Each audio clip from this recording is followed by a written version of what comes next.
sebenarnya tulisan kita atau tulisan jurnalis itu bisa dipertanggungjawabkan gitu. Kalau ada tulisan tendensius, ya lu mau nggak dipertanggungjawabkan gitu.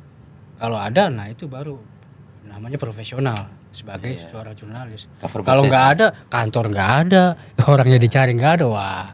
Jadi dulu itu saya tiap hari tuh dapat kiriman kepala manusia, ya? tangannya, kaki, bener loh bang. Ini saya bongkar aja ya.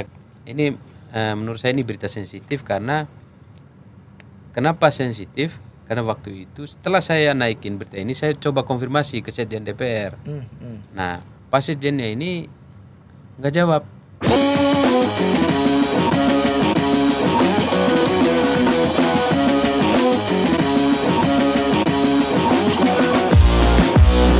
Halo teman-teman penonton Kedan TV, jumpa lagi. Halo Bang Arif. Siap. Kita di program spesial lagi nih Bang. Siap. Ini Yang program pertama. Program pertama Betul, yang Bang. baru-baru lagi. Gimana? Kita ngobrol-ngobrol bareng ini wartawan, reporter, majalah dan Berita. berita online. Berita online, hukum Keadilan. dan politik, keadilan.id. Iya, betul. Ini perdana nih Bang ya. Perdana. Jadi Luar biasa. banyak politisi kita, banyak orang-orang yang hari ini menjabat di negara, Ya. itu berawal dari wartawan, Bang. Setuju. Salah satunya Bang Pandana Baban lah. Bang. Ya kan sudah malang melintang. Iya. Sampai ke Vietnam kemana-mana gara-gara wartawan. Iya. Ini wartawan tapi juga banyak juga anak-anak muda yang nggak mau menjadi wartawan, Bang. Iya. Padahal informasi yang kita dapatkan itu semua dari wartawan, Bang. Betul. Ada di keadilan, ada keadilan.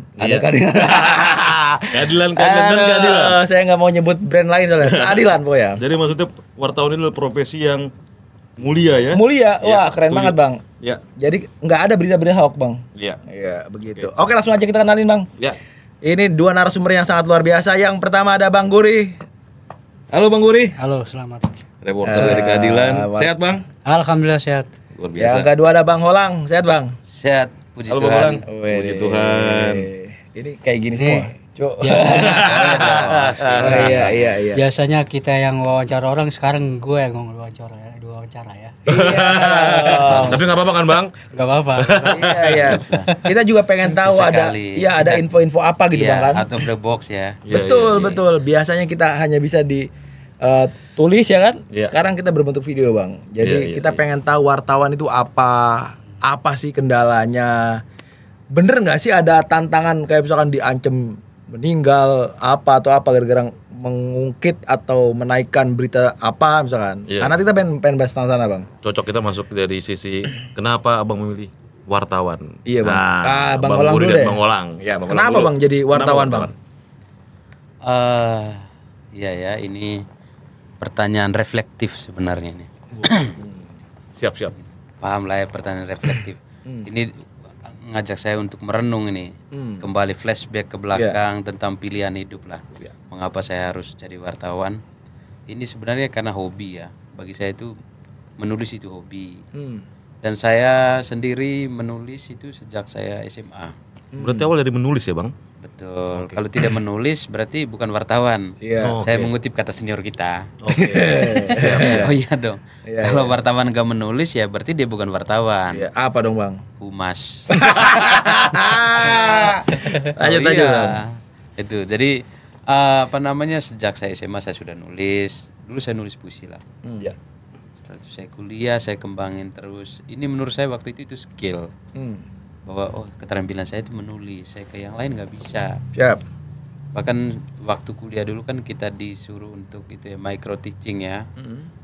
Mungkin mau jadi guru lah. Ternyata nggak cocok lah. Nggak ada bakat di sana, Bang. Nggak ada bakat ngomong passion di juga depan. mungkin Ya, ya. passionnya nggak ke situ. Mungkin lebih senang ke keheningan. Begitu ya. Hening tapi otaknya bekerja. Oh, bukan banyak galaunya kan Bang? Oh enggak. Oke, lanjut Bang. Beda lah. Galau itu kan urusan hati. Kalau Iya, ini iya. urusan apa? Ya, Urahan pikiran. Lah. Iya, mengolah pikiran. Tapi dibaringin dengan mengolah rasa lah. Siap. Kalau Bang Guri sendiri, Bang Guri, kenapa jadi wartawan, Bang? Gua itu awalnya dari ini sebenarnya apa sih? Dari masa-masa kuliah. Apa pernah jadi pers mahasiswa gitu, Enggak. Bang? Gua bukan apa sih? bukan dari atau lahir dari kejurnalisan atau apa. Ini dari mungkin otodidak, bisa dikatakan otodidak ya. Karena dulu waktu jadi mahasiswa itu kan gue suka demo tuh. Iya. Di jalan, bahkan di kampus. Dua Ini orang aktivis apa dong ya? dua orang tiga orang aktivis tetap ya? demo. Aktivis ini. Ada kebijakan yang nggak serg gitu sama yang dipandang kita ini nggak adil, pasti demo. Iya. Walaupun 1-2 orang demo tetap. Iya. Nah, dari situ gue titik baliknya itu ada satu ketika demo itu nggak pernah ibaratnya nggak pernah direspon gitu. Dari situ gue nulis kayak semacam press release, Iya. tuntutan lah, Iya. aksi demo di situ, Memo gitu ya. memo. Gitu. Gue nulis di situ, dari situ dibaca, cuma tetap aja nggak direspon juga. Iya. Dari situ lah gue mikir, wah apa jangan-jangan gue harus jadi ini setelah ini. Oh, titik Sampai- awal dari situ. Iya. Gue sampai waktu itu sempat ada medsos juga ya, Facebook pertama kali, gue juga sempat nulis di situ juga nggak viral banget, jadi nggak pengaruh juga waktu itu. Iya. Dari situlah akhirnya Dari situ timbul. ya gue nulis, setiap demo ya gue bikin rilis, bikin press release apa atau apa, mana teman-teman. Wah. Ya walaupun tembus, cuman yang nggak tahu kebijakannya ya, yang penting tembus aja dulu. Iya. Tulisan gua di Yang situ. penting dibaca lah waktu itu. Baca. Berapa tahun Bang Holang Bang Guru jadi wartawan nih? Atau pernah nggak sih pekerjaan lain selain wartawan selama hidup ini? Saya dulu atau Ya boleh, terserah saya. Bang Bang. Olang lu boleh? Boleh Bang. Oh, ya udahlah. Aku itu setelah saya lulus kuliah, saya nggak pernah kerja lain selain dunia pers. Langsung ke dunia pers. Langsung. Sampai Saya hari lulus ini Bang. kuliah 2014, saya ke Jakarta, sampai di sini langsung kerja. 10 tahun Bang jadi wartawan Bang. Udah 2014. Iya, 10 tahun ya. Dulu lah ya itu. Iya. 9 lebih lah. Iya. Di tahun ini 10. Ya nggak ada lagi kerjaan lain. Nggak ada nyambi-nyambi juga, kayak mungkin yang lain jadi dosen ya, jadi guru apa. Kalau saya nggak, lebih fokus di sini. Ya sudah nyaman kan, kalau kita masih bisa berjalan, masih bisa hidup, berarti manuvernya lumayan. Wah. Dan Bang Arif, khusus Bang Olang ini ada info tambahan menarik. Siap. Karena beliau suka menulis, selain bergelut di dunia pers ya, Bang Olang ini songwriter. Punya bakat terpendam juga yang Terima kasih. songwriter. Ada juga YouTube channelnya. Ini promosi nih, Mas promosi. kecil-kecilan. Titipan tadi, titipan. Apa namanya YouTube channel Bang? Itu YouTube channel kita namanya Baru Musik. Baru musik. Saudara Fokus untuk sekalian. lagu-lagu. Fokus. Enggak fokus sih. Heeh. Tapi dia ada lagu bahasa Indonesia, bahasa daerah. Oh, iya. Bahkan kalau tergantung penyanyinya, karena sistem kita itu kita mengorbit orang. Saya sendiri nggak bisa nyanyi. Oh. Baru musik ya. Ya. Abang ciptain lagu karena Abang suka nulis, orang yang nyanyikan. Betul sekali. Karena Abang Jadi sadar masih suara ada, Abang nggak masih enak. ada irisan lah dengan dunia. Oh, iya. Tulis menulis. Benar. Gitu. Karena Abang awalnya dari puisi tadi Bang. Iya. nulis tadi. Lagu itu puisi. Wih deh, orbitkan lah Bang kita Bang, suara agak enak juga nih. Iya. Kalau Bang Guru sendiri Bang Guri, Gua semenjak lulus sebenarnya. Sama. Gua kuliah aja 6 tahun, gua kayak anak SD. Tahun berapa itu Bang? Karena banyak kecimpung di lapangan juga gua. Jadi kira-kira udah Gua berapa tahun Bang? 2014 baru lulus gua. 2014. Kalau sama berarti 14 ya. Baru lulus. Janjian apa gimana? Enggak. Dia karena aktivis, aku Oh, enggak. iya. Kalau dia Aku kan anak lulus cepat alim. ya. Kalau dia lulus cepat, kalau gua lama, gua 6 Anak tahun alim. gua. Iya. Terus Semenjak lulus jadi wartawan. belum ya paling space jarak sekitar 2 bulan 3 bulan lah. Habis itu gue pulang kampung, Heeh. gue diajak paman gue masuk ke cetak koran, namanya Suara Cirebon. Di situ. Dari situ gue mulai Wah, belajar. ini endorse nih. Iya. Nanti Nanti kita sekarang masih ada apa enggak gue nggak tahu tuh. Gitu, Pura-pura enggak tahu. Enggak beneran, gue nggak pernah ngeliat kantornya langsung. Tapi itu pertama kali terjun di dunia pers ya. Ya, pertama kali itu di Suara Cirebon. Itu pertama kali gue terjun di dunia pers. Nah, dari situ gue ngerasa apa ya, kayak semacam adrenalin lah. Nah, dari situ gue seneng mulai suka dari situ. Sampai Ada detik tantangan ini. tersendiri di situ.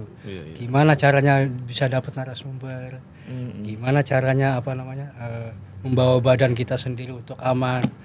Nah, itu ada adrenalin sendiri buat gua. Itu dari situ gua mulai suka. Semenjak itu udah nggak ada kerjaan lain selain wartawan? Nggak ada. Walaupun gua sempet ada satu perusahaan yang turun ya. Maksud gua soal ekonominya perusahaan. Ya sempet nggak, tapi ya balik lagi ke sini ke dunia pers ya. Jurnalis. Tapi pengen korek-korek lagi nih Bang, soal kewartawanan ini. Membagi kepada teman-teman penonton Keadilan TV, apa pandangan Abang soal profesi Abang ini? Tadi kan Abang udah cerita tuh, backgroundnya dari penulis, terus juga adrenalin. Tapi hakikat kewartawanan itu menurut Abang Gudin Bolang itu seperti apa sih yang udah 14 tahun abang-abang jalanin? Atau bisa juga dijelaskan soal ini Bang, orang itu mindset wartawan Bang, itu wartawan bodrek katanya Bang. Boleh juga itu dijelasin tuh Bang. Apalah bedanya? Perbedaan itu dengan wartawan murni lah kira-kira. Betul. Ya. Ini Bang Olang gimana Bang? Munculnya wartawan bodrek ya, karena saya pengalaman masuk ke dunia media itu kan, industri media itu sudah masa transisi lah ya. Media konvensional, koran, majalah apa segala macam. Terus 2015-2016 kan sudah rame itu media online lah. Jadi orang dengan mudahnya bikin website, tapi dengan mengabaikan aturan-aturan yang ada. Nah, orang bikin website terus ada berbadan hukum, ya sudah ada wadahnya, dia jadi wartawan. Apalagi kalau bikin ID, bisa aja kemana aja bisa kan. Nah, kalau untuk membedakan mana wartawan yang benar, wartawan profesional lah, dan yang bodrek, ya kalau kita sebut di sini Bang Guri odong-odong ya, karena mereka jalannya itu meras lah, mereka itu bodrek tuh meras, mereka nggak nulis. Jadi perbedaan mendasarnya itu pada menulis. Kalau wartawan yang benar itu dia tiap hari meliput di tempat yang benar, menulis berita, ya investigasi, konfirmasi berita-berita dan jelas itu pemberitaannya. Ada karyanya tanpa Bang, ada tendensi. Tanpa semua orang tendensi. Boleh tendensinya itu apa? Untuk kepentingan siapa dulu kan begitu? Iya. Kan pers itu hadir itu kan untuk mengoreksi. Untuk mengoreksi. Jadi ada kinerja juga sebenarnya. Kinerja khususnya pemerintah. Atau barangkali yang menjadi patokan adalah Dewan Pers tadi, terverifikasi atau tidak Dewan Pers. Bodrek dan tidak bodrek itu solusi sebenarnya kalau menurut saya. Solusi dari Dewan Pers untuk mengatasi persoalan bodrek ini. Oh begitu, justru gitu. Iya, justru ke situ. Kayak label ya, cap bahwa ini ibaratnya kita ini punya tapi kan lisensi. memang itu masih perdebatan juga ya. Perdebatan gimana, Bang? Masih diperdebatkan karena iya, orang menulis berita kan banyak juga website sekarang dia menulis dan benar, hanya karena tidak di verifikasi Dewan Pers dianggap itu bukan perusahaan media ya, nggak profesional juga dong. Iya. Apalagi tadi saya mengutip kata Abang itu hanya cap di sana. Jadi nggak bisa. Tapi ya kalau menurut saya sih lebih profesional aja, mengikuti kode etik jurnalistik, pedoman, ikuti pedoman jurnalistik, KEJ-nya begitu. Kalau keluar dari situ, ya mohon maaf, saya mengutip kata Bang Arif ya, itu bodrek lah. Saya nggak bisa ngomong sendiri. Kalau abangnya tadi bilang. Odong-odong kata Bang Guri.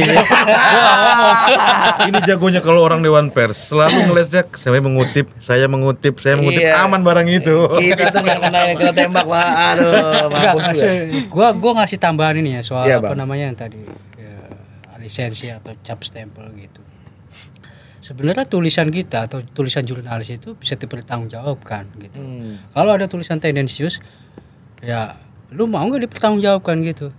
Kalau ada, nah itu baru namanya profesional sebagai seorang jurnalis. Kalau nggak ada, kantor nggak ada, orangnya dicari nggak ada, wah repot itu. Gitu kan, dan itu bisa menyesatkan pembaca dong, masyarakat. Itu yang bahaya. Nah ini menarik Bang. Karena perusahaan pers itu Bang tidak hanya bicara tentang berita, kan ada bicara finansial juga dia. Bagaimana dia menghidupkan karyawannya kan. Itulah profesional. Oke, kalau tadi menyinggung soal masyarakat Bang, emang ada ya bang ngaruhnya bang, wartawan dan masyarakat emang ada ngaruhnya bang? Oh iya, jadi dia punya Ini soal hubungan. tadi, soal hakikat tadi ya? Iya, hakikatnya itu kan dia untuk kepentingan masyarakat. Jadi saya itu karena kita belajar ya, saya belum seberapa jadi wartawan, tapi senior itu selalu bilang kalau menjadi wartawan itu kau harus berada pada posisi korban. Kita selalu berada pada posisi itu. Itu hakikat utamanya. Kita nggak bisa membela. Ngapain kita bela bela pemerintah, bela negara, apa segala macam. Lah, dia kerja digaji rakyat kan? Ya gitu. Itu kewajiban dia. Kewajiban pemerintah untuk mensejahterakan rakyatnya.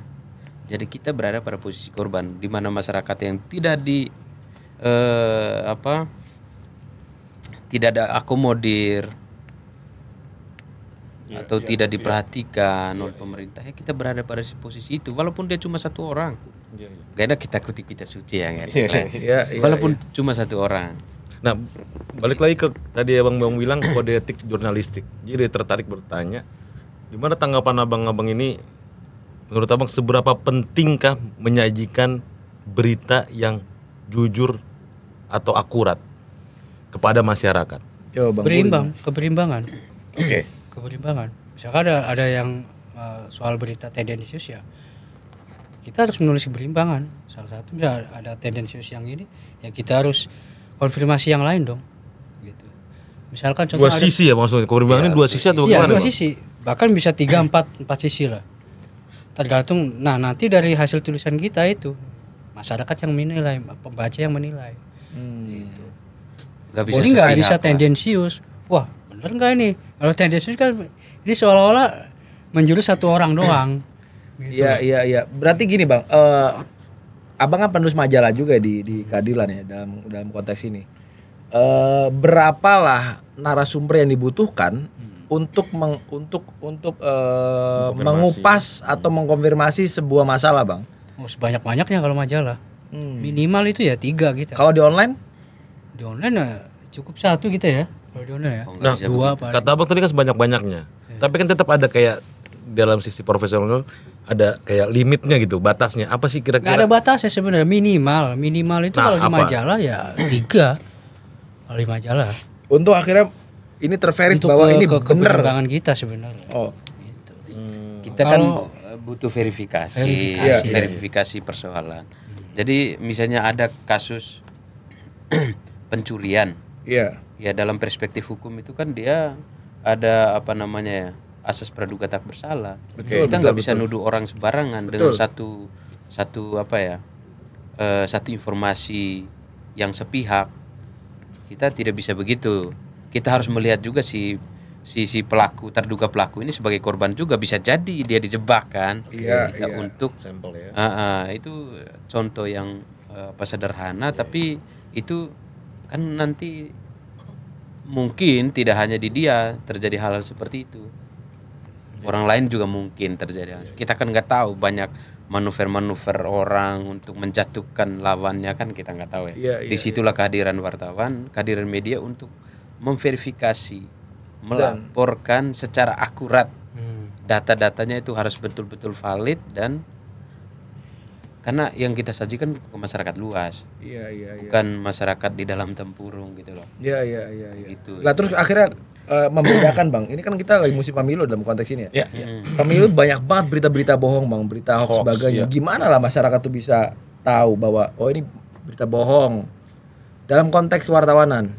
Justru atau itu ya. Bagaimana lah pandangan abang-abang ini kami menyikapi oh ini tanda-tanda berita hoax, atau bagaimana cara kami untuk mengontrol media sosial? Filternya tuh apa? Filternya, nah abang kan dari profesional jurnalistik bisa berbagi ya, itulah kira-kira. Kalau dari saya sendiri, karena kita ini kan kerja wartawan itu kan dia kembali tadi kita lebih akurat menyajikan informasi itu yang secara seakurat mungkin. Ini penting ya bang ya. Jadi untuk masyarakat Indonesia lah, dia harus lebih profesional dalam membaca berita. Iya. Lebih kritis lah ya, katain cocok, lebih kritis, dan sumber berita itu paling penting. Nah ini dia sumber berita. Sumber berita.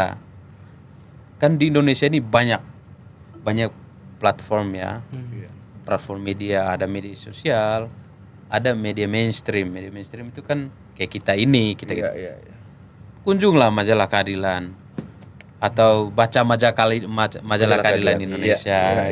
Kunjung di Keadilan ID-nya, di sana berita-berita kita itu sajiannya lengkap lah dan terverifikasi. Dewan Pers. Dan itu kan kita nulis berita itu kan tidak naik sendiri gitu loh. Iya. Ada tahap-tahapnya. Kita kirim ke redaktur kita. Redaktur kita juga bukan redaktur kaleng-kaleng gitu loh. Mereka itu punya pengalaman di dunia jurnalistik sudah berpuluhan tahun. Bukan dia hanya punya website doang gitu Bang ya. Betul. Tapi pengalamannya itu. Iya. Kan diverifikasi ini kan bukan tidak hanya soal konten aja, tapi bobotnya itu benar atau tidak dan nanti apa akses dari pemberitaan ini apa untuk masyarakat itu sih. Iya. Gimana kalau Bang Guri Bang? Tambahan Bang. Iya, tambahan barangkali soal berita hoax itu Bang. Kita kadang nggak bisa membedain kan. Ada yang desainnya menarik ternyata itu hoax Bang. Kalau gua ngelihat saat ini ya, itu gua ngerasa masyarakat masih terpengaruh dengan video-video, terutama YouTube sama video yang sekarang inilah. Gua nggak mau sebutin itulah. Gitu. Selain itu, nah itu bahaya sekali sebenarnya. Nah, itu harus diverifikasi dari mana ini sumber beritanya. Jadi jangan asal kemakan, jangan asal nangkep mentah-mentah, harus ditelusuri benar apa enggak. Kalau lebih jauh lagi ya harus diperiksa websitenya, kemudian kutipannya dari mana. Nah itu harus dicari. Itu untuk untuk masyarakat lah gitu. Gua rasa sih itu aja sebenarnya. Iya paling ini soalnya Bang Jar yang kita alami hari ini kan kita ngelihat katakan ya tiba-tiba ada kerbau nabrak mobil, kita video, kita langsung upload. Iya kan? Iya. Terus tiba-tiba ini salah mobilnya, terus ada kerusuhan sebagainya. Iya kan? Itu kan kita asal upload aja misalkan di YouTube, di TikTok. Dan itu kadang-kadang membahayakan loh untuk masyarakat. Ini yang salah kerbau apa mobil kan kita nggak tahu. Disitulah tujuan adanya media, Bang. Nah, itu kita cross check gitu. Siapa lah nih yang salah gitu ya. Iya, siapa yang salah. Iya, kadang orang soalnya nggak paham tentang itu bahwa ternyata ada aturannya gitu. Gitu. Ada hubungan apalah sebab akibat lah. Iya. Itulah yang dikerjakan oleh wartawan, bukan begitu Bang? Tapi terkadang gempuran video-video yang tanda kutip membahayakan ini kan sering kita telan mentah-mentah. Iya. Dengan kesibukan kita masing-masing, teman-teman keadilan kita semua, abang juga mungkin sibuk, kita juga sibuk. Kadang-kadang kita kan terkendala untuk cross check, bener Bang. Itu yang terjadi soal filterisasi sebuah informasi ya. Iya. Berarti kan kita bisa bilang dari kitanya harus ada niat untuk kontrol. Iya. Masyarakat sendiri Nah, menurut abang-abang dari negara mesti bagaimana kontrolnya juga. Dalam hal ini mungkin ya Kominfo mungkin. Itu tugas Dewan Pers sebenarnya, bukan negara. Gimana Bang? Itu tugas Dewan Pers untuk mengontrol. Tugas Dewan Pers? Iya. Kontrol medianya. Justru tugas Dewan Pers ya? Iya. Memverifikasi media. Memverifikasi media. Bukan hanya memverifikasi media tapi juga apalagi Bang? Mengontrol bagaimana masyarakat bisa mempercayai hal itu. Gitu loh. Salah satu contoh ya kita ini konten nih YouTube nih, masuk kita ke YouTube. Iya. Ini ungkapan kita nih bisa dipercaya nggak nih? Bisa dipertanggungjawabkan nggak? Nah itu. Jadi itu startnya Dewan Pers dulu? Iya dong. Nanti masyarakat lapor ke Dewan Pers. Oke. Itu bisa langsung pidana atau apa? Maksudnya kalau terjadi sengketa. Iya. Tetap nanti ujungnya di Dewan Pers. Ujung lo di sana. Jangan ujuk-ujuk dia lapor polisi. Kita dilindungi undang-undang loh ini. Iya. Oh iya Bang. Kan gitu Bang? Oh iya, kerja media itu dilindungi undang-undang. Kalau nggak salah ya. Iya. Undang nomor bagi informasi ke teman-teman. 99. Sampai saat ini tentang pers. Kita salah satu pilar demokrasi. Jangan serta-merta. Iya, jangan kita juga serta-merta kita karena banyak orang itu katanya kerja wartawan nggak ini. Mungkin makanya orang nggak mau jadi wartawan ya. Karena takut, karena kerja wartawan tuh begini di pohon apa segala macam. Nggak parlente kalau kata orang Timur. Ngomongin masalah takut. Pernah ngalamin bang? diancam Ada lah misalkan. Pernah sih kalau ada ketakutan pasti ada lah. Iya. Tapi bagi gua itu Mati. ya itu pasti ada, Iya. pasti ada. Atau gini bang, majalah kalian ini kan selalu boom gitu bang. Ya mau Iya. membahas tentang minyak goreng, membahas presiden, membahas calon wakil presiden, membahas PIK, dan wah banyak banget bang. Hukum dan politik. Nah. Ini kan ngeri-ngeri sedap ini Ini kan apa nih pembahasannya. penggawa-penggawa bang? Pengalaman pernah nggak? Pernah diancam nggak bang? Ya, kalau diancam sih pernah lah, cuman nggak sampai apa namanya? Waktu naikin berita apa tuh? Nggak ada lah. Bang dah. Gue lupa ada gua. Intinya berita di keadilan kita. Gua di sini juga Ada pernah. saksinya, kalau- Waktu di pengadilan, gue juga waktu sebelum di sini juga pernah ada gitu. Gua Apa gua nggak ancamannya mau- berupa apa bang? Ancaman berupa apa? Ya, nggak, Gua cuman ancam lu omongan traktir aja. makan. Wah misalkan. Nggak ada apa SMS atau WA nggak ada. Pernah diperiksa sebagai saksi di polisi. Nah, kalau ini pernah. Gimana Gua gimana? nggak pernah. Kalau dia Ceritain pernah. dong bang, ceritain dong bang itu apa Ya, pengalaman tapi itu. Jangan dibesar-besarin lah itu. Iya. Tapi itu kan tantangan ya. Iya. Tantangan Iya. sebagai pekerja pers, Iya. pekerja media, itu pasti ada tantangan. Saya pikir semua pekerjaan pasti ada tantangan. Betul. Iya. Tapi bagaimana kita menyikapi ya kembali lagi bahwa produk kita ini majalah keadilan itu bukan kaleng-kaleng. Iya iya. Produk majalah keadilan bukan kaleng-kaleng. Kita tidak asal menulis berita gitu loh. Tapi itu sudah diverifikasi. Bahkan pemret kita, Pak Panda kan baca juga. Baca juga. Harusnya Oke. bukan levelnya Pak Panda lagi kan untuk Iya, baca-baca. iya, iya, Tapi di media kita kan dia juga ikut nimbrung ke sana. Ya kami juga berterima kasih dong Iya. sebagai reporter di lapangan yang ikut mengontrol tulisan-tulisan kami, dan itu patut dibanggakan. Iya iya. Kalau saya nggak tahu Ya, Bang abang Mori. abang gimana kok diperiksa jadi saksi di polisi bang? Oh iyalah, ini terkait investigasi kasus tanah lah di majalah kita. Tuh. Ya ada apalah. Abang dilaporin. Bukan. Bukan aku Jadi yang saksi laporin. aja nggak dilaporin. Saksi aja. Oh, enak aja dia laporin kita. Nggak bisa dong. Iya, Kita dilindungi undang-undang. Undang-undang kok. tadi, Bang, ya? Iya. Kayak DPR dong ya? Iya. Iya kan DPR kan Beda dilindungi- dong. Beda. DPR kan dilindungi undang-undang bang. Oh iyalah betul. Iya kan dia punya imunitas kan? Hak imunitas. Berarti wartawan pun punya. Oh iya, kalau dia korupsi ditangkap juga kan. Terus kita enggak gitu. Sama juga. Emang apa mau korupsi? Korupsi apanya? Nggak ada yang dikorupsi. Korupsi kata-kata dia. Iya iya iya. Konon bang. Iya. Yang jadi wartawan itu kalau bicara soal uang ya, kalau soal uang itu sedikit uangnya bang. Tapi kalau bicara soal jaringan tuh banyak bang. Betul nggak Yes. bang? Jadi kekuatan wartawan tuh bukan karena uangnya, tapi karena jaringannya, kenal semua orang gitu.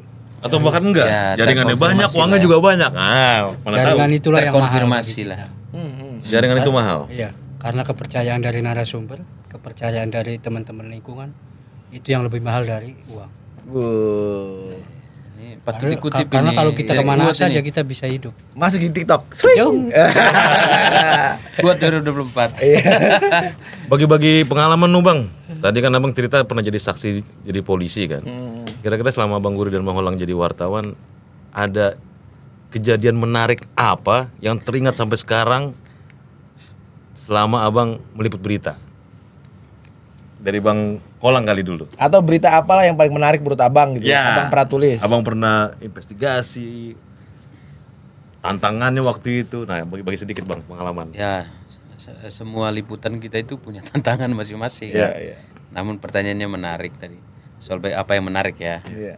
Ya, karena saya sudah masuk 9 tahun lebih lah jadi Iya. wartawan. Saya sih mungkin lebih suka dulu tuh waktu wartawan di desk kriminal di Polda Metro Jaya. Dulu kita liputan, kita kan dulu sebutnya anak wilayah ya. Iya. Anak wilayah. Iya, tiap hari kita Ah. apa nggak tahu Ditugasin sekarang kemana-mana iya, gitu ya. tugas. Maksudnya nggak tahu sekarang ya, tapi dulu itu redaktur saya dulu tuh selalu kirim, wajib kita ke lapangan, ke lokasi investigasi itu tadi, kembali lagi tadi. Iya, iya, iya. Misalnya ada pembunuhan, dulu saya pakai metodenya karena saya orang baru di dunia media, kemanapun saya pergi bang, saya bawa kartu nama. Dan saya bilang, saya bilang ke masyarakat itu, kartu nama saya dulu itu saya nggak kasih ke pejabat loh. Kalau orang lain kan karena mungkin itu ya mau kenal, pengen Jaringan lagi kali mungkin. pengen dikenal lebih intens lagi. Kalau Bang enggak? Oh enggak, Justru saya lebih kasih ke masyarakat dulu. Berarti abang pengen nyalek. Enggak. Enggak juga. Ya Ini lanjut aja. Bang. konteksnya Oh, iya, lebih kenapa, Bang? mencari berita. Iya, Oh, iya. Kenapa Bang begitu. begitu? Malah ke masyarakat. Saya kasih ke masyarakat supaya saya mendapat informasi. Kalau ada kejadian apa di wilayah mana, Jakarta Barat, Jakarta Utara, Hubungi Jakarta saya. Timur, Jakarta Pusat, hubungi aja. Citizen Jadi Bang, journalism. iya. Jadi dulu tuh saya tiap hari tuh dapat kiriman kepala manusia, Oh ya? tangannya, kaki, bener loh Bang. Ini saya bongkar aja ya Ya, karena abang kirimin gambarnya, maksudnya gambar. oh iya dikirimin. Iya, Nah, Entah itu berita, foto, video. foto, kebanyakan foto, video atau anak kecil yang sudah meninggal dibuang, bayi-bayi itu yang Innalillah. iya Banyak itu Bang. banyak. Dapat laporan masyarakat lagi. Dapat laporan masyarakat. Dari situ saya ke lapangan, cek apa benar informasi ini apa, dan ternyata benar lah. Itu jadi berita leading Iya. begitu. Kalau Bang Guri gimana Bang Guri? Aku punya pengalaman dulu waktu pas soal ini sebelum di sini ya, soal tax amnesty itu. Tax amnesty. Ya, Oke. soal kasus tax amnesty waktu itu kan program pemerintah kan ada tax Iya. Penghapusan pajak Pajak, itu ya. iya. Iya. pengampunan pajak. Nah, gua waktu itu riset soal tax amnesty itu untuk perbandingannya di negara lain. Akhirnya gue ketemu ternyata salah satu negara yang paling sukses soal tax amnesty itu Italia. Nah, dari situ lo gue tanya ke Menkyu. Ya. Menggunakan bahasa Itali. Enggak dong. Siapa sih? Pak Budiono atau Bu Zuleni? Makan pizza dulu dong. Oh yang sekarang. Iya, terus. Terus Bang? Soalnya mereka nggak Yang nanya. sekarang kan, yang Mereka sekarang nggak kan nanya Pak apa. Jokowi tax amnesty. Oh iya betul. Sekarang Iya. sih Pak Jokowi. Gue tanya lah dari situ. Ini kenapa di Italia sukses, kenapa di Indonesia nggak sukses? Gue bilang. Oke. Kok kayak lambat tuh? Gue sampai dituding, lu yang lambat. Orang-orang teman-teman gue pada ngeliatin dia kan. ketemu pejabat semua ya. Kartu namanya ke pejabat ini. Respect. Lu pada ngeliatin semua. Nah, tapi iya, dari situ iya. ada sisi apa ya? Sisi positifnya. Iya. Teman-teman pada apa kenal atau apa. Gitu. Iya. Dari situ ya. Baik lagi ke jaringan. Jaringan. Teman paling enggak ya. Kolega. Betul. Iya. Kita ngebahas ini kali ya. Ya, kita masuk ke topik berita di keadilan online kita. Mereka mau bongkar aib kita Keadilan.id. nih. Korek kita bongkar-bongkar.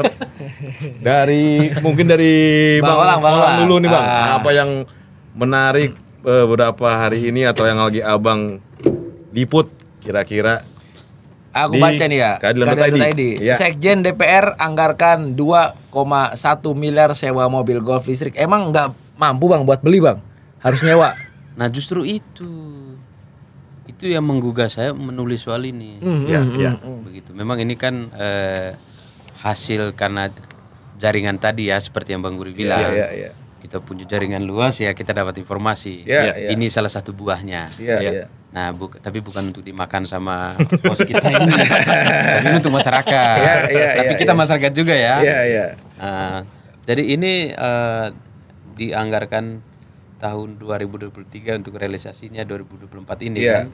Dan ini untuk sewa, kalau di di webnya itu ditulis 120 unit.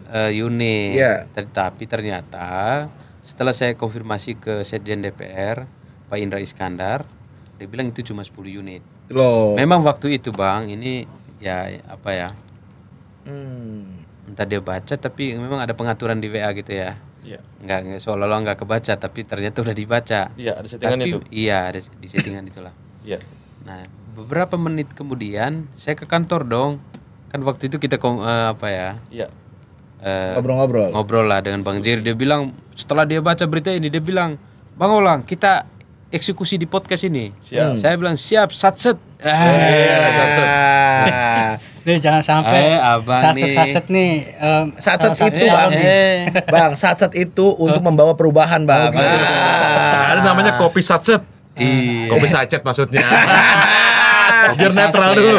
Abang aja minum kopi saset ya. Iya, lanjut Bang. Bang. Apa yang menarik dari ini, Bang? Jadi adalah dari Atau enggak sebelum jauh ke sana, Bang? biro umum. Sebelum jauh ke biro umum. DPR kan bukannya udah punya, Bang ya? Udah ada. Terus pengadaan lagi karena kurang, anggotanya nambah atau bagaimana, Bang? Jadi gini, Menggugahnya gimana? berdasarkan ini, saya kan konfirmasi ya setelah berita ini turun 2,1 miliar ini kan ini lebih kecil sih daripada kemarin yang 12M soal pengadaan horden tuh. Oh iya, Itu gede banget ya. Ini kok dikurangin lah jadi 9,8 ini kurangnya. Kan 2,1 miliar. Oke, hitungan matematikanya. Ya. Terus, Bang. Nah, katanya untuk ganti ini kan apa ya, golf listrik ya. Kalau yang lama itu manual. Oh. Ini sistemnya penyewaan, bukan pengadaan, tapi penyewaan. Ngapain sih ya? Sewa-sewa. Iya. Seperti pertanyaan Bang Arif Iya, tadi. dari Bang Arif. Iya. Saya juga mungkin pertanyaan saya begitu, tapi wartawan kan nanyanya ke mereka, kenapa pakai sewa? Apa jawabnya? Kenapa nggak beli langsung aja? Tapi itu ya disayangkan nggak dijawab soal itu. Oh. Tapi memang setelah berita ini turun, mereka bikin rilis.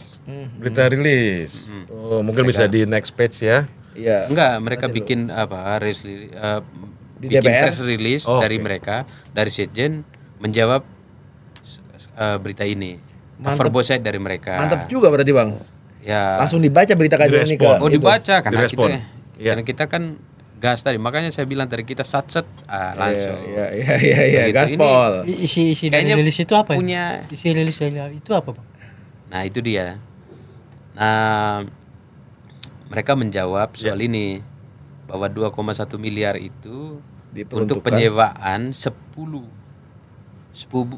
mobil golf listrik yang untuk gantikan yang lama. Ya. Kemudian alasan klasik lainnya itu karena DPR itu luas, berhektar-hektar kan. Areanya. Iya, areanya, jadi tidak bisa jalan kaki pejabat. Memang apa ya, kayak anak bayi ya DPR kita Abang ini. tapi jalan kaki kan ke DPR? Kalau ke DPR ya pakai motor, Bang. Iya, Kalau di enggak, dalamnya jalan kaki dong. Nggak Antar pernah gedung. naik Kan orang miskin. Antar gedung, Iya, antar. Balik lagi ke pertanyaan si Iya. Arif itu tadi. Iya. Kenapa sewa? Iya, kenapa sewa gitu loh? Itulah yang tadi nggak dijawab. Itu nggak dijawab. Kenapa Nggak Abang dijawab bilang sama anak mereka. bayi juga? Tadi kan Abang bilang menurut Abang Iya, ya, mereka Jawab. ini kan orang yang pejabat-pejabat kita kayak anak bayi, harus diantar pakai ini. Perlu nggak mereka KPK menyelidiki ini menurut Abang? Iya. ya. Silakan. Kalau memang ada dugaan penyimpangan, penyelewengan ya silakan. Kita kan menyajikan berita ya sesuai dengan ini fakta loh. Dan mereka juga sudah konfirmasi balik ke kita bahwa Ini sewanya setahun. Ya, berapa lama? setahun. Wah, gila. Untuk setahun. Untuk setahun. Saya masih janggal. Januari sampai Desember. Januari. Oh, saya masih janggal. Penyewaan. Tadi Abang sebutin penyewaan itu bukan 10 tapi 100 berapa tadi ya? Ya, itu konfirmasi mereka. Kalau di proposal pengadaannya itu kan ada 120 unit. Oh. Tapi setelah dikonfirmasi. saat dikonfirmasi ke sana Di proposal itu 100 hanya ini saya ngutip omongan mereka. Iya. Hanya 10 unit, Mas. Oh. Berarti kan terjadi perbedaan informasi kan Perbedaan begitu. informasi. Enggak. Tapi setelah itu katanya ini sudah diblokir di Kementerian Keuangan. Karena Nah, nggak tahu. enggak kan Saya juga belum apa ya. kita mengajukan proposal uh-uh. 20 juta, Bang. Kadang memang kita dapat cuma 1 juta, Bang. Oke. Ya kan, berapa begitu kan? Ya. Di proposal tuh 120 20 unit. unit. Yang itu anggarannya berapa itu di proposal itu? Ini 2,1 M.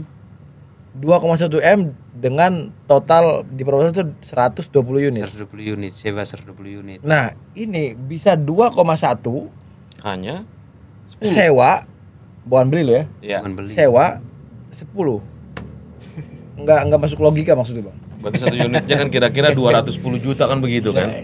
Saya bukan ini loh, Bang. Bukan orang hukum, bukan polisi, bukan jaksa. Iya enggak maksudku Bang.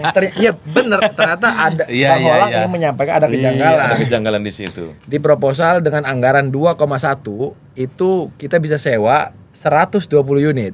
Betul. Ya kan? Abang konfirmasi lah itu Mm. ke Sekjen. Sekjen DPR ternyata hanya 10 unit Mas. Unit. Ada Mas ya loh. Iya. Ada 10 unit Mas gitu ya. Mungkin ini gara-gara kayak cerita itu aja sama kayak cerita dana kampanye PSI. Salah ketik. Oh. Gimana menurut abang-abang? Udah itu perbaiknya malam-malam lagi ya. Salah ketik. Ngalong dia. Tipu. Iya iya. Yang 18.000 itu ya. Yang cari makan. Dari Ini 180 jadi 24 burung yang cari makan malam hari itu apa ya? Cuma burung kalong. Jauh ya? banget Iya, iya. bedanya ya. Kelelawar. Iya, Kelelawar. Nah. Kita kan nggak mau sebutin. Nanti kita kenal ya. Emang Paten ngobrol sama wartawan tuh Iya, enak. tadi agak keceplosan aja kan. Balik lagi ke berita ini, Bang Ngolang, kira-kira ada apa yang mau disampaikan lagi asli liputan Apa? abang? Ditulis lagi nggak Bang konfirmasi dari mereka? Ada dong. Ada ya di next page ya? Silakan. Ya, Bosku. Coba lu. bosku, tim kita. Next page. Ah, ini. Gantikan yang rusak katanya. Ada yang rusak Bang emang Bang. Hah? Ya abang Ya lihat ada situ. pantauan kita, ada berita pantauan kita itu. Mungkin abang semua bisa lihat lah, mana yang benar nggak rusak ini. Kalau yang saya lihat masih bagus kok. Nah itu yang abang pantau itu ternyata mobilnya masih bagus tuh Bang barangnya Bang. Iya masih bagus kok kalau menurut aku. Masih Itu mobil punya DPR atau yang sebelumnya disewa juga? Dapat nyewa juga? bisa jadi sewa. Kan ini kan sewa, berarti sewa dong. Oh. Tapi kita harus konfirmasi lagi ya. Nah, nanti boleh tuh dikonfirmasi. Iya, kita nuduh lagi. Sebenarnya kalau misalkan ini diganti seharusnya kan sampai Desember Bang. Berarti mobil ini enggak, kalau seandainya mobil ini sewa, maka dari bulan Desember mobil ini udah nggak ada lagi di DPR dong. Harusnya ya. Di refresh kali dulu. Iya kan, kalau akhirnya per Januari itu udah sewa yang baru ya. Iya. Tapi kan anggaran sudah diblokir sama Kementerian Keuangan. Oh. Nah, mungkin kita yang terlambat menginvestigasi atau ya kita nggak tahu lah ya soal apa namanya aturan-aturannya di situ. Berarti Tapi ada mungkin- proses satset lagi yang lebih satset mungkin. Iya, nanti kudu ada satset lagi benar. Ya, itu PR kita lah. Iya, PR iya, kita. iya. Tapi ini penting supaya masyarakat juga tahu bahwa untuk apa kita buat pengadaan, buat sewa-sewa ya kalau kita bisa beli kan. Padahal mobil anggota itu kan kayaknya bagus-bagus Bang ya. Oh iya. Oh iya, Mobil Lexus apa? Iya kan? Mobil yang Fortuner.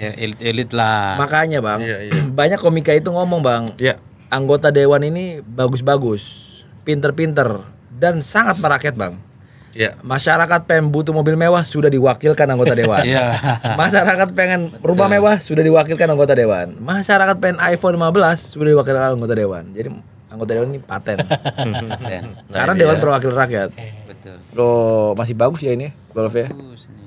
Masih mulus ya. Jalan masih mulus. Mulus itu. Dan ini yang masih dipakai per detik ini.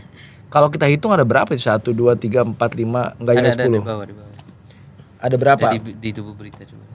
Oh, oke. Ke bawah lagi. 9 kayak itu ya. 10 unit. Oh, 10 Total unit. 10 yang pengadaan tapi Yang baru. di atas itu. Hitungan saya itu ada berapa itu? 9. Mobil. 9.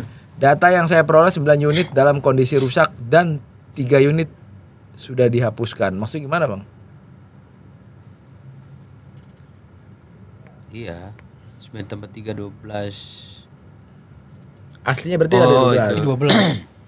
Itu yang 12 ya, tapi mereka kan tadi kan 10 itu pengadaan baru. Yang lama ada 12 awalnya. Bisa jadi. Iya, iya, iya. Kan saya hitungnya yang di parkiran doang. Oh, di Nggak parkir tahu itu ada yang 12 lainnya. tuh ya. Ternyata kalau kita keliling itu ada juga ya parkir tempat lain. Tapi kan saya juga nggak harus keliling DPR, capek juga. Iya, Mau makanya minta bantuan ini juga nggak dikasih. Mungkin dikasih, tinggal Aduh, dikenak aja ya. memang masih miskin gini kita, Bang. Nah, dia.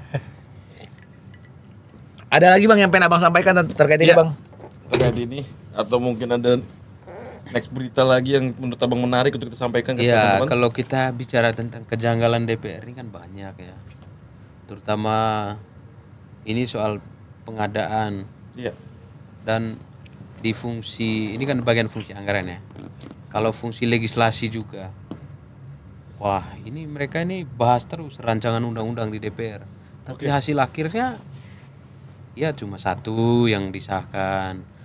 Begitu yang disahkan yang diparipurnakan. Jadi skala prioritasnya banyak. Iya. Tapi yang dihasilkan itu tidak sesuai harapan masyarakat. Padahal bahkan ada beberapa produk undang-undang yang sudah disahkan di DPR itu baru sehari disahkan di DPR, besoknya sudah di judicial review di MK, Mahkamah Konstitusi. Artinya apa?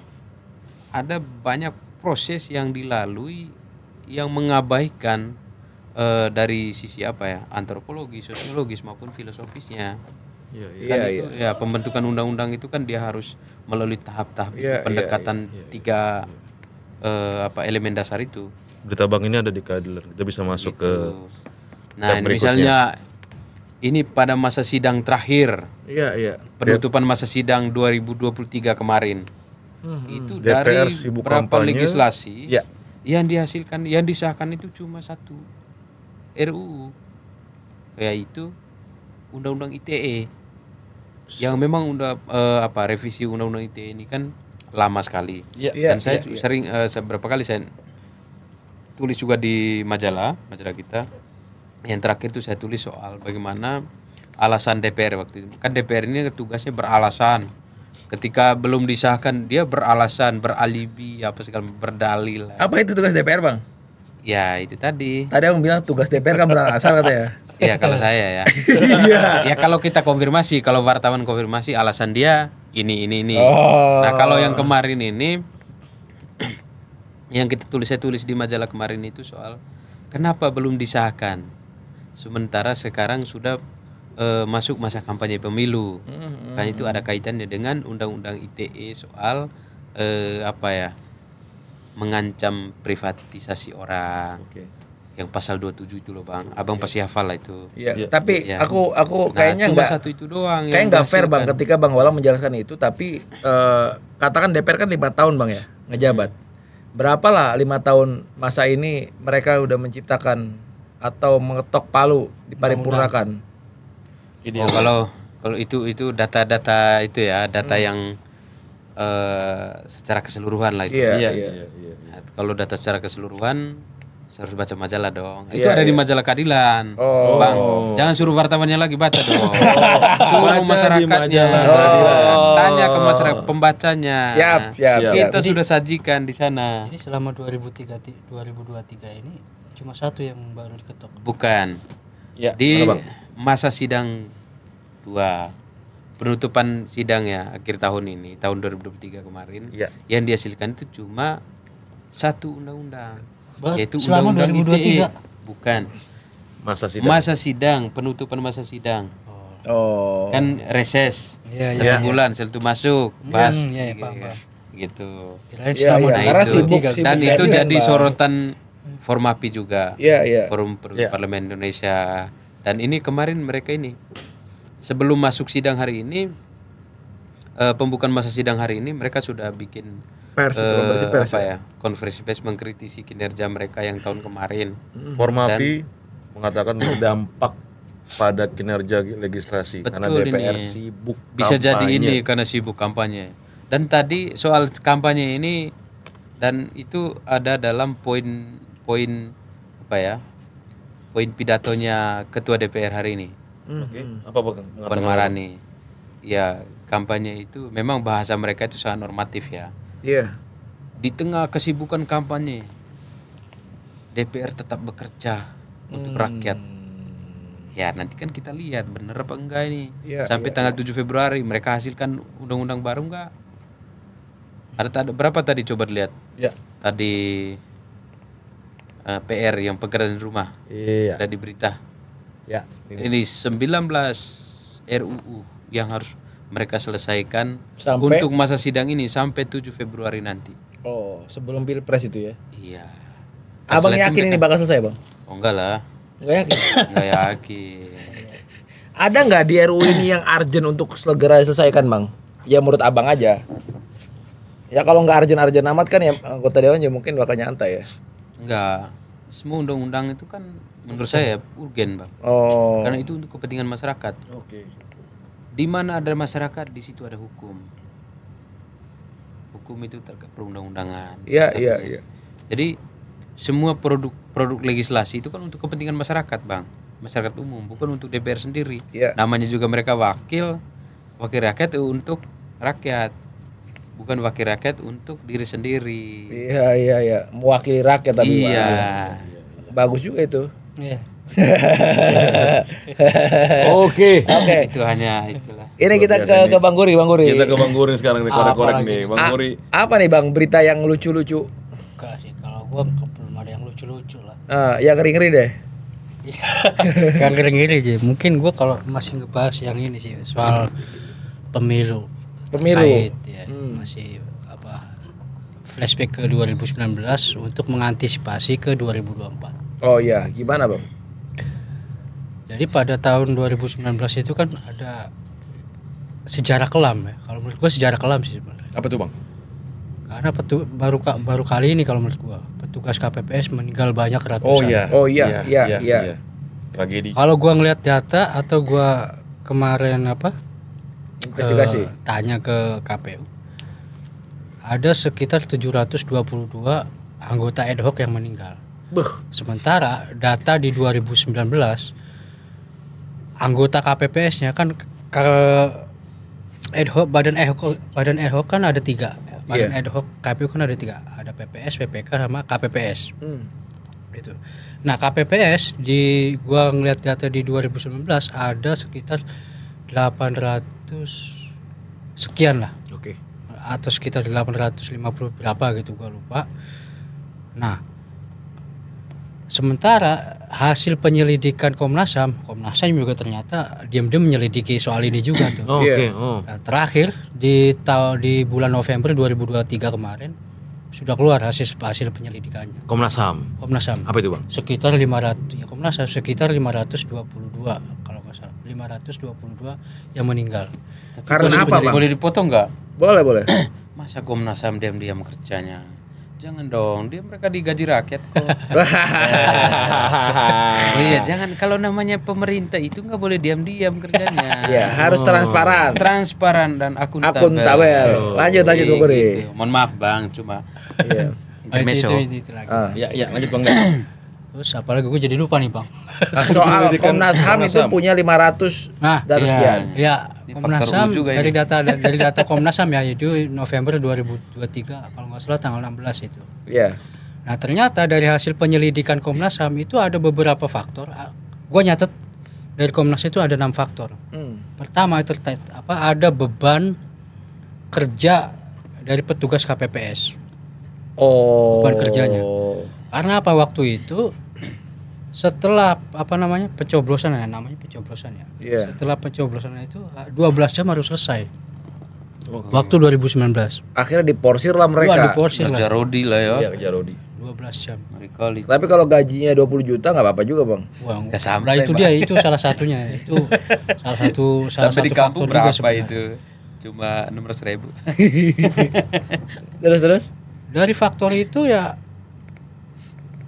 timbul petugas KPPS banyak yang stres. Ini beban jadinya beban psikologis. Memunculkan beban psikologis. Kayak stres, kayak kayak semacam tertekan. Cemas gitu loh. Nah, itu salah satunya. Mereka kurang sat-sat itu. Bukan kurang sat, emang beban kerjanya luar biasa kalau kata Komnas HAM. Kejar waktu ya Bang. Poin berikutnya Bang mungkin ada Bang? Yang ketiga faktornya ternyata ada penyakit usia. Oh, karena memang udah sepuh misalkan. Sepuh, karena waktu itu 2019 KPU mensyaratkan hanya minimal yang jadi syarat itu minimal saja 17 tahun. Maksimalnya enggak. Tapi yang maksimalnya enggak ada. Kalau sekarang 50 tahun. Maksimal. Ada maksimalnya. Sekarang minimal 17, maksimal 50. Kalau 2019 enggak ada. Enggak ada maksimal ya? Enggak ada maksimalnya. Orang umur 90 tahun bisa itu ngelamar KPPS? Iya bisa itu kalau 2019. Kalau 2019 sekarang dibatasi ya 50. Sekarang udah ada undang-undangnya nomor 18 tahun 2023 PKPU tentang syarat pencalonan KPPS. Syarat KPPS. Iya. PKPU. Iya. Lanjut Bang. Lanjut. Gua sampai mana? Nomor 3 ya? Iya. 5 Bang.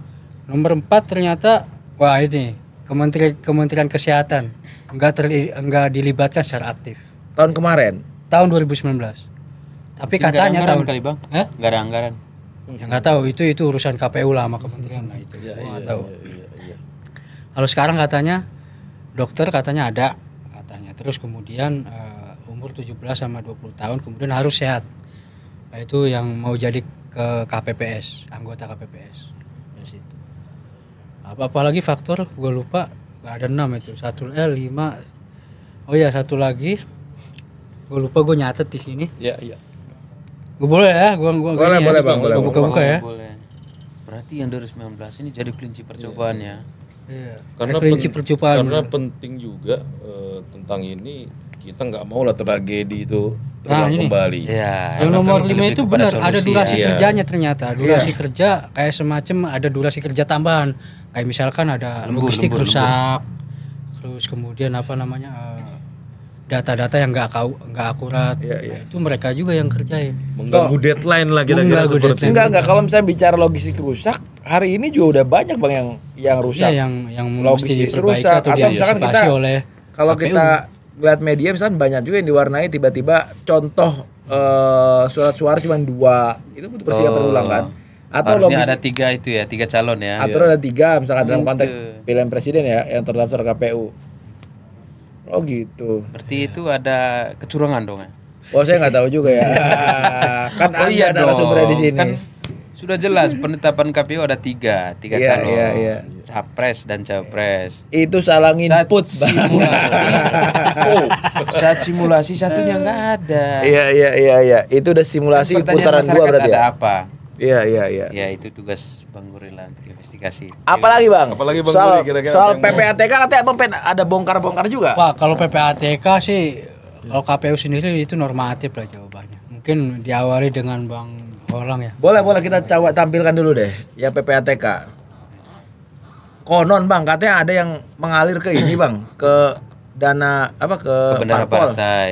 Bendara parpol. Iya, Bahkan dinotis juga sama Muhaimin Iskandar kan kalau nggak salah. betul. Harus usut. Iya. Dan memang kalau menurut saya itu harus diusut ya. Iya. Karena KPU sudah mensyaratkan bahwa keuangan dari donasi itu yang masuk itu harus melalui rekening yang sudah diregistrasi di KPU, RI. Oh. Tapi ada oknum yang nakal, dia tampung pakai rekeningnya sendiri. Valid nih. Hah? Info ini valid. Ya itu kan berdasarkan omongan PPATK. Oh, partai apa belum tahu Bang. Masih disebut lah. Enggak disebut di situ. Kan partai aja dia bilang gitu kan. Iya. Abang tahu itu partainya? Abang tahu partainya? Ya kan Dengan disebut informasi yang Abang angkanya dapatkan. ada berapa partai di Indonesia ini kan. Oh. Tapi kalau kita lebih ini ada yang satu partai itu, partai kecil nih. Kecil-kecil cabai rawit dia.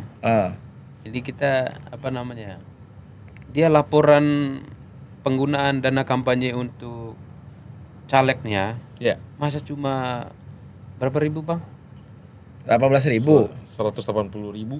108. 180.000. Padahal Tipo. baliho di mana-mana Bang.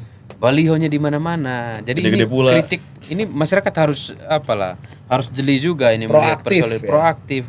Jangan hanya mengandalkan media meminta media untuk ini mengkritisi media, tapi mereka juga harus betul-betul melihat fakta lapangan lah. Iya. Iya.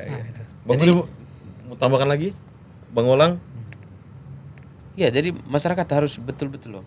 Padahal dana yang masuk ke rekening aja tadi sudah ada kayak gitu ya dari donasi ya, donatur dari luar. Iya. Nah, laporannya dana yang resmi masuk ke KPU cuma segitu yang dipakai katanya. Iya. Tapi memang Bang, dalam konteks masyarakat tadi saya sepakat, masyarakat itu bukan akhirnya hanya ingin disuapi.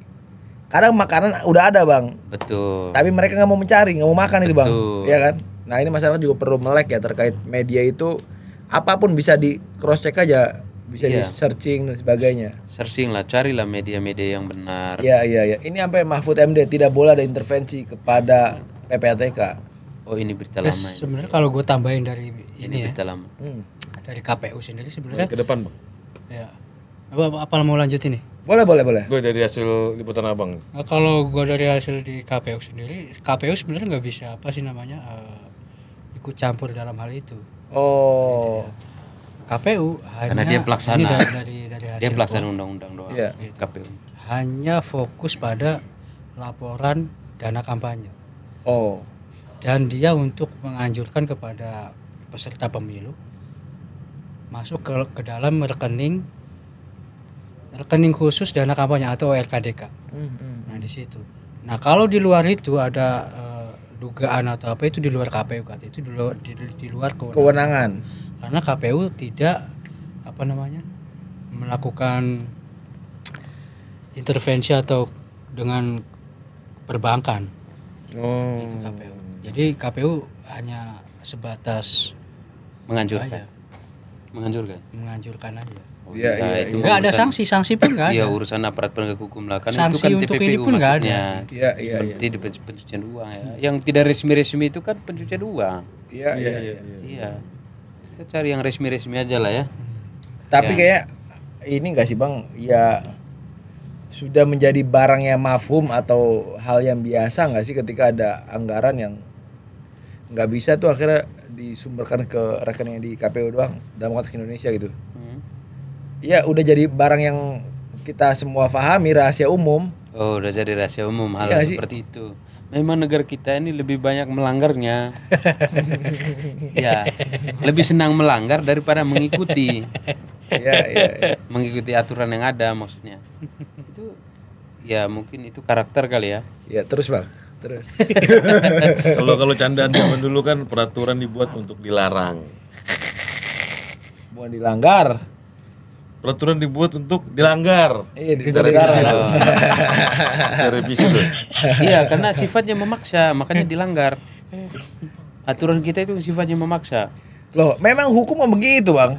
Iya, Hukum justru yang itu. begitu. Kalau nggak maksa nggak ada yang Mengikat, disiplin dong. Iya. Ya buktinya nggak disiplin juga. Iya. Apa harus kita pakai hukum adat aja ya? Ya daripada hukum yang dibuat oleh wakil kita di DPR seperti itu modelnya kan? Untuk dilanggar mulu kan, seperti kata Bang Jerry. Atau tambahkan hukum sosial ya.